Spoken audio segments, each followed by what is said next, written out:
got news for you. I came the farthest, I get to speak the longest. So. I'm just going to list a number of words that for me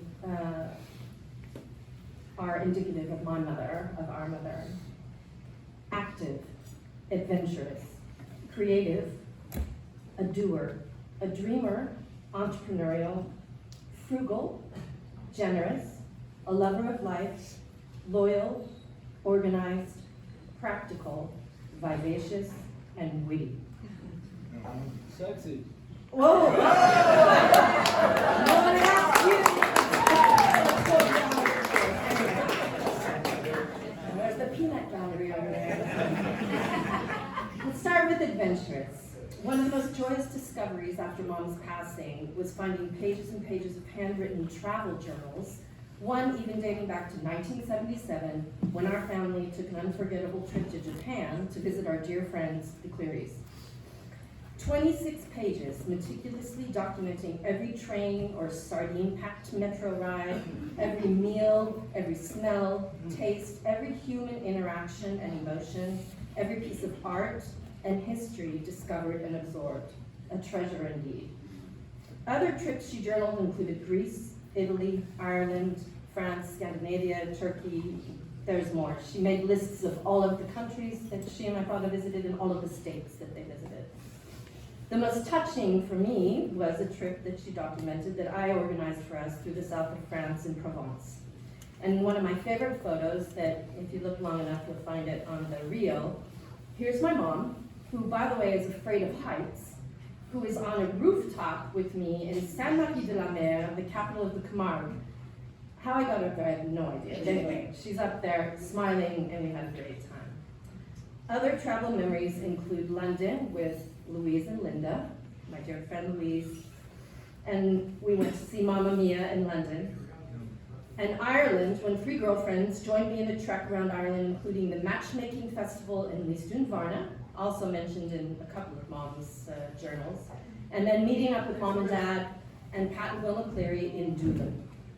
Mom had a gift to record life experiences with words, which to many might have seemed mundane, but in reading her words, they were transformed into the extraordinary. It was a God-given talent that she honed with lots of practice, and we honor, share, and celebrate that gift today. I prepared the little bits on the tables with just a smattering of her writings. There's many more, but just to give you a taste. Writing. Mom took many creative writing classes and organized writing clubs wherever she lived. Some of her writing co-authors are here today.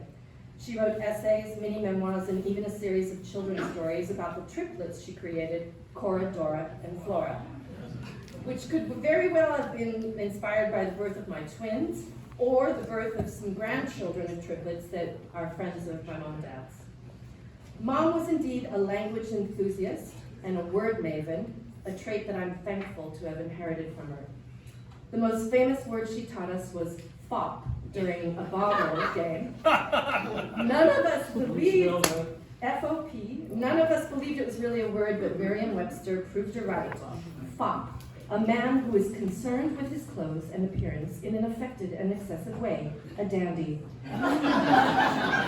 She never let us forget that word, and we haven't forgotten it. So. Mom studied French in school and could hold her own in France and Belgium for basic phrases, and of course the all-important ordering in restaurants. Her journals, essays, and poems are peppered with words in Spanish, Greek, Italian, and Japanese. Mucho, vámonos, yasu, andiamo, skoshi, wakarimasen, and Mom's favorite, boku, which means a lot in French. Mom's self-guided education of life studies made her the wise, learned woman that we knew and loved. And when she became a grandmother, she was called Yaya and Oma to pay homage to the Greek and German blood that was added to the family by the unions that Katie and I made with Michael and Stefan. Cooking.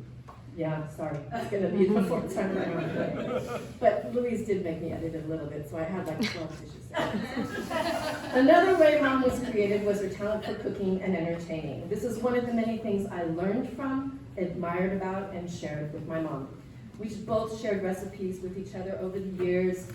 She did completely destroy my sun-dried tomato and the brie thing, but anyway, that was her version of it. I let her go. The childhood memories are endless. Beef stroganoff, yeah, me too. That was one on there. Chinese stir-fry, fondue, and enchiladas, just to name a few. The legend is that Mom didn't know how to boil water when she got married, but I find that hard to believe, as I'm sure most of you do, too, having sampled her food at the countless gatherings she organized over the years. Her mother, Helen, most certainly instilled Southern hospitality and cooking skills in her. Nevertheless, Mom filled in the gaps by taking Chinese cooking classes at the local community college, enhancing her repertoire to the point that she was even able to publish her own cookbook with the help of Sean, as you heard before. The cookbook is dedicated to her dear friend Wilma Cleary, which is who she claims really taught her to cook, and in turn, Mom taught us all to cook. It's just one thread of the tapestry legacy that she left with us. Art. Art was another creative passion of our mother, and one which I also share through collecting paintings, photography, and sculpture. Mom's journals show how much she researched and studied before she took a trip abroad to know the details about the masterpieces she would view in museums, public plazas, and simply the world that she explored. Every home she built, as you've heard from my siblings, every home she built with my father, and I mean really built or just built in the figurative sense, carried her decorator's touch and her gorgeous pieces of fine art and sculptures often acquired during her travels. Mom was a lover of life. Clearly, her travels, her food, her entertaining, her socializing, there's no mistaking that, and no one would deny that. But there was another part that nobody's mentioned. Mom was also a lover of vintage cars. So, her first vintage car she had was a 1978 Volkswagen convertible Beetle. I got my driver's license in that car. It was a bright blue periwinkle color with a beige convertible top, and some of my high school friends are here. We drove that car into the quad at homecoming, singing to the Go-Go's or something. Anyway, the next car she had was a 66 Mustang, which plenty of my high school guy friends were like, whoa, your mom. And that car, I think Katie got her driver's license in. My father used to say, well, also that car had this like crazy electrical system that, you know, to like stop it from being stolen, like you could turn the brakes off or something, and it was always breaking down. And my father said, you know, instead of putting gas in that tank, we should just put $100 bills in there. But he never denied her anything, and she was grateful, we were grateful, we were all happy. And by the way, there was another one I didn't even have in my notes, but when the Clearys went to Japan, we had their E-type Jaguar on the show that we took around. Mom loved to drive that. I was only 12 at the time, so I didn't get me on. Practical and organized. Mom was a list maker. The image Katie had was also one I have, that twirling the hair at the places she had in every house we had. She had her little corner on the phone with her little filing system where she bounced her checkbook. And even one of her Kentucky friends wrote a fond memory that said, yeah, I was your primary school friend of your mother's. I've known her for ages, Maggie Bauer. She said, and your mom, I remember her twirling that hair when she was thinking on something. So she was a list maker, grocery lists, menu lists, guest lists, to-do lists, honey-do lists, lists of books she read, lists of books she wanted to read, lists of places she and my father had traveled to, lists of places she still wanted to go. List of topics to write about, list of her favorite Waylon Jennings songs, and the list go on. Witty. Louise was one to tell me that her fond memory about my mom was that my mom loved to tell jokes. Well, we know about dad jokes, but mom liked to tell jokes too, but mom would always start cracking up before she got to the punchline. And so you just would have to laugh because it was just hilarious. And well, there's some funny jokes with Peter Sellers that Sarah can do better than I, but anyway. But mom also could laugh at herself, and that was a common family phrase that we had. We're not laughing at you, we're laughing with you. So on Sundays, we would have breakfast, we would be rushing to get ourselves to church on time. But my mom, whenever she was in the kitchen, she had a dish towel over her shoulder. Many a time, we let mom walk into church with that dish towel. She was not happy, but for us it was hilarious. So a few more memories. Not much longer, don't worry, I know. One of the first memories of my mom has to do with our family pet, a black cat called Negative. For context on that name, when we asked our father if we could adopt a kitten, his military answer was negative. And thus she was named. Negative had kittens in a box in our garage. In those days, I shared a room with my sister, she in a crib and me in a twin bed. With motherly instincts, Negative knew that her babies belonged in that crib. So dutifully, she strolled from the garage down the hallway with 2 kittens held in her mouth by the scruff of their neck.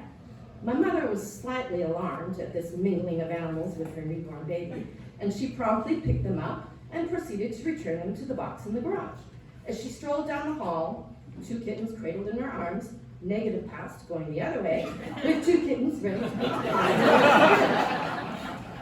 So at this point, my mother realized it was losing game, and she simply removed my sister from the crib and put her in her own bed, leaving Negative to her knowing motherly devices. You see, mothers, they can be fierce protectors of their children, but really good mothers, they know when to concede or accept a certain reality so they can best expend their energy in the right places. That was our mom. And this lesson I learned from her, and I've applied many times as a mother, and I'm sure I will many more times in the future. Another memory I had was taking a flight to Kentucky in 1995 for one of our cousins' weddings. I remember thinking that I was 29, and when my mom was 29, she was having her 3rd baby, me. Being single at the time, I wondered how on earth was I ever going to have kids? Well, I knew how. The question was just when and with who? Lo and behold, 5 years later, I would meet Stefan, and 4 years after that, my beautiful twins, Olivia and Lucas, were born, adding to the grandchild brood of the Browns. Another treasure I found amongst my mom's things was a letter that she wrote to her sister, Mary Carroll, in September of 1965. In it, she told MC that she thought there was going to be another Browne in the family in the spring. She wasn't sure, she hadn't been to the doctor, but she was feeling pretty yucky, so she was pretty sure. She also said that my brothers were keen to have a sibling, and that Sean especially wanted a baby sister with little arms and little legs. Thanks, I got him, yeah. Well, be careful what you wish for, because another story my mom often told was how Sean was so miffed at my birth, ousting him from the Youngstown totem pole, that he ignored me for the first month of my life.